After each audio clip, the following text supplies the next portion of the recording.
ద్వితీయోపదేశకాండం 6వ అధ్యాయం.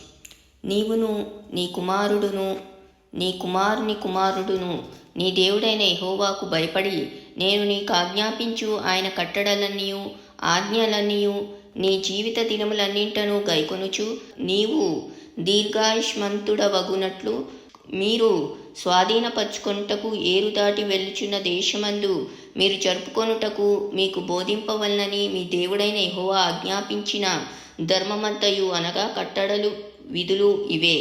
కాబట్టి ఇశ్రాయేలు, నీ పితరుల దేవుడైన యెహోవా నీతో చెప్పిన ప్రకారము పాలు తేనెలు ప్రవహించు దేశంలో మేలు కలిగి బహుగా అభివృద్ధి నొందినట్లు నీవు వాటిని విని అనుసరించి నడుచుకొనవలెను. ఇశ్రాయేలు వినుము, మన దేవుడైన యెహోవా అద్వితీయుడగు యెహోవా. నీ పూర్ణ హృదయంతోనూ నీ పూర్ణాత్మతోనూ నీ పూర్ణ శక్తితోనూ నీ దేవుడైన యెహోవాను ప్రేమింపవలెను. నేను నీకు ఆజ్ఞాపించు ఈ మాటలు నీ హృదయంలో ఉండవలెను.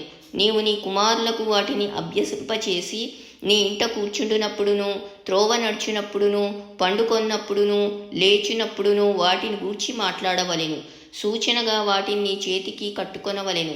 అవి నీ కన్నుల నడుమ బాసికముల వలె ఉండవలెను. నీ ఇంటి ద్వారబంధముల మీదను నీ గౌన్ల మీదను వాటిని రాయవలెను.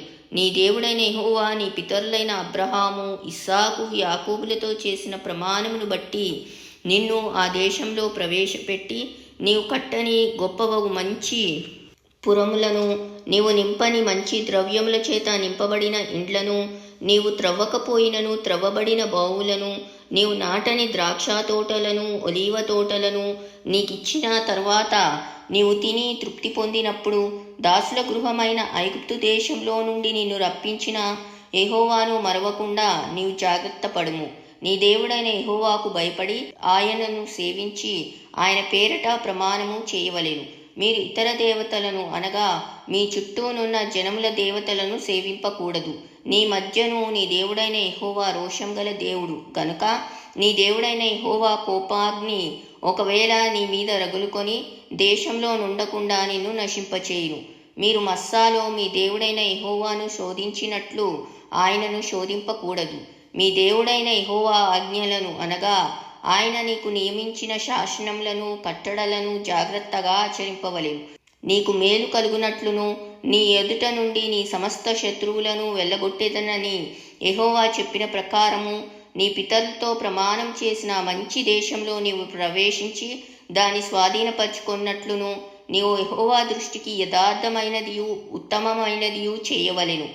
ఇక మీదట నీ కుమారుడు మన దేవుడైన యెహోవా మీకు ఆజ్ఞాపించిన శాసనములు కట్టడలు విధులు ఏవని నిన్ను అడుగునప్పుడు నీవు నీ కుమారునితో ఇట్లనుము, మనము ఐగుప్తులో ఫరోకు దాసులమై ఉండగా యెహోవా బాహుబలము చేత ఐగుప్తులో నుండి మనలను రప్పించెను. మరియు యెహోవా ఐగుప్తు మీదను ఫరో మీదను అతని ఇంటి వారందరి మీదను బాధాకరములైన గొప్ప సూచక్రియలను అద్భుతములను మన కన్నుల ఎదుట కనపరిచి తాను మన పితరులతో ప్రమాణం చేసిన దేశమును మనకిచ్చి మనలను దానిలో ప్రవేశపెట్టుటకు అక్కడి నుండి మనలను రప్పించెను. మనకు నిత్యము మేలు కలుగుటకై యెహోవా నేటి వలె మనలను బ్రతికించినట్లు మన దేవుడైన యెహోవాకు భయపడి ఈ కట్టడలన్నింటినీ గైకొనవలనని మనకు ఆజ్ఞాపించెను. మన దేవుడైన యెహోవా మనకు ఆజ్ఞాపించినట్లు ఆయన సన్నిధిని ఈ సమస్తమైన ఆజ్ఞలను అనుసరించి మనము నడుచుకున్నప్పుడు మనకు నీతి కలుగును.